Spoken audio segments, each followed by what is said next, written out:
This is the Retirement Solution Podcast with financial advisor Jon Hicks, founder of J. Hagan Capital. Right now, it may be one of the best windows in recent years to make a Roth conversion. But before you go converting your stuff, hang on there, Hotfoot. Is a Roth conversion right for you? Let's unpack it. All right, John. So it's interesting because Roth conversions, I feel like, has there been a hotter topic? Has there been a bigger thing in the last 5 years in the world of financial industry than Roth conversions? I feel like people can't shut up about them. Well, there's been a whole bunch of talk about it. Yeah. But the question is do people understand the reason why? Right. I mean, that's probably the biggest thing, right? So, talking heads do a lot of that. They just bloviate. Mm-hmm. They just spew a bunch of crud, and often they don't give context on why it matters, right? Yeah. So let's really, truly unpack this. Why on earth does anyone talk about Roth conversions? Because I have this argument. I'm not going to call it an argument. I have this debate often with CPAs. I have this debate often with really smart, mathematically minded investors who say, John, I think that Roth conversions doesn't make any sense to me. And that's fine.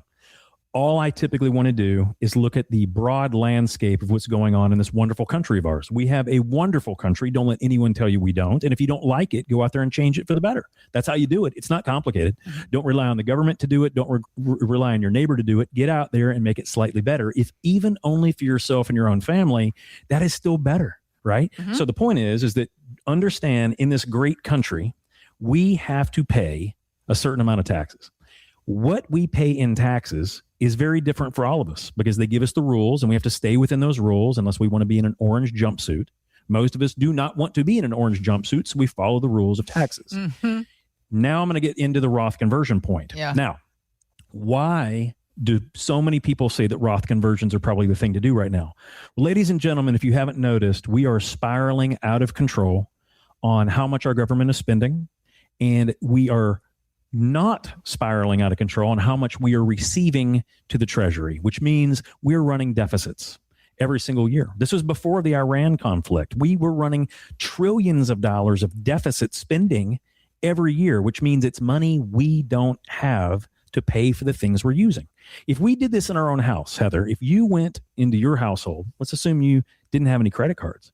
Let's assume that you brought in $1,000 that week, but you spent $1,100 on stuff. What are you going to have to do? What are you going to do? How are you going to maintain that? You have to take a loan, right? Right. You're going to have to get. And what happens if at a point in time, companies or banks or institutions decide not to give you a loan? What are you going to do? You're going to sit there in debt. And that debt's going to grow. Right. And that debt can be unbelievably crippling to a country, to an individual, to an economy. And that's where we are. We're at a point now where a whole bunch of the world does not really want to buy more U.S. debt. They don't want to give us money for us to live like we do. That's what's happening. We're seeing it right now. We're having to pay more to our debt holders, which are the people that buy U.S. treasuries. We're having to pay them more than we would like to for them to give us money. And guys, we're at a point where most genius economists are saying, yeah, we're not going to be able to do this much longer. We're not going to have enough money to come in to pay for Social Security, Medicare, and interest on the debt alone. We're not going to have enough. Mm-hmm. This is a problem. So what we're anticipating, and what almost every economist that I listen to is anticipating, is that tax rates are going to go up, and not just a little bit. They may go back to where they were in the 1960s. And ladies and gentlemen, let's remind us, in the 1960s, the highest marginal tax rate was 92%. If you made a certain amount of money, which happened to be $200,000, if you made over $200,000 in that year, you would have a 92% tax rate on everything over $200,000. Every dollar. So if you made $1 more than $200,000, then you only kept 8 cents on that dollar per the federal government. Now, depending on what state you lived in, you would potentially also have to pay a state tax. Right. This is why, by the way, if we remember, and I love history because it forces us to recognize why things happened, and then we're also doomed to repeat it again if we don't learn. Ronald Reagan ran for office because he had time, because he made 2 movies a year. He made about $100,000 a movie. Mm-hmm. And after 2 movies, if he made 1 more movie, he gave 92% up to the federal government. But if you remember, Ronnie lived in California. And at that point in time, California's state tax was 8%. Literally, Ronald Reagan would have kept no money. He had nothing left, no matter how much he worked, over 200 grand if he kept working. So he didn't. And that gave him time to run for office. Got it. To fix the very thing we're talking about. The fact that those tax rates stop hardworking, productive Americans from creating a better economy. That's the whole point.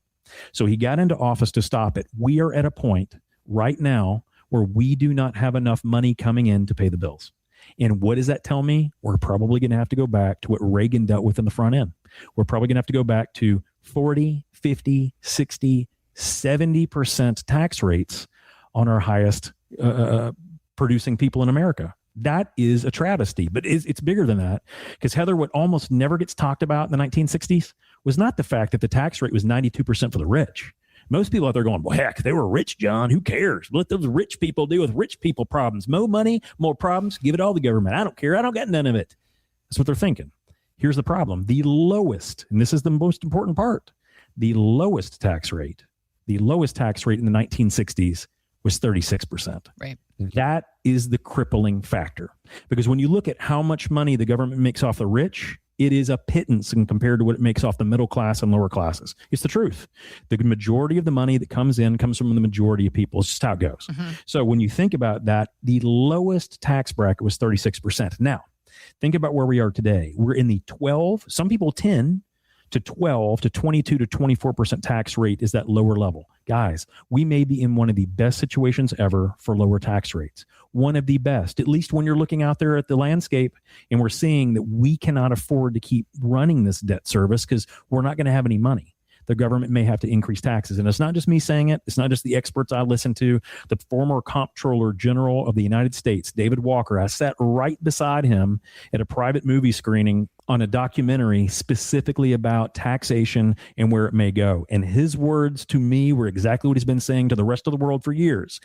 There is no way that we can go backward. Unfortunately, we have a debt problem because we have a spending problem. If we can't fix that, we're just going to have to increase tax rates. That's just how it's going to go. There is no other lever to pull. That's just how it is. So the reason that Roth conversions are such a big item right now is because this may be the lowest tax rate environment we may be in for the rest of our lives, whether we're working or whether we're retired or whether we want to retire. Imagine if the tax rate doubled in retirement when we're on a fixed income. If you all of a sudden thought you were going to pay 20% tax rate, now you're going to pay 40, would that hurt our ability to stay retired? Well, I don't know about you guys. It would destroy my ability to stay retired if all of a sudden they doubled my tax rate. So we have to plan for that. So right now, most smart advisors are talking about Roth conversions. Most smart and astute CPAs are looking at the math differently and understanding that, it's one thing to pay the least amount of taxes this year. But the question is, what about the total tax bill over the course of our working lives and then our retired lives? Where are we going to pay the least that way? And that is what my team focuses on. We focus on not Roth conversions. We focus on how can we give the government their fair share, but the least amount that we can give them by law, correctly, ethically. How can we give them the least amount according to the current tax code? Roth conversions happen to be one of those things. And so, Heather, I did a quick analysis. So when you look at the average middle-class millionaire, and I'm using a couple in this example because I ran this because I just thought this was amazing. If you've saved about $1 million in America and you retire and your Social Security income for your home is going to be roughly $50,000 a year, okay? That means that if you did proper tax planning, which means often Roth conversions, and you did proper withdrawals from your accounts, which means tax-advantaged withdrawals, you could potentially save $800,000 over the course of your retirement on only having $1 million portfolio to begin with. Let me say that again.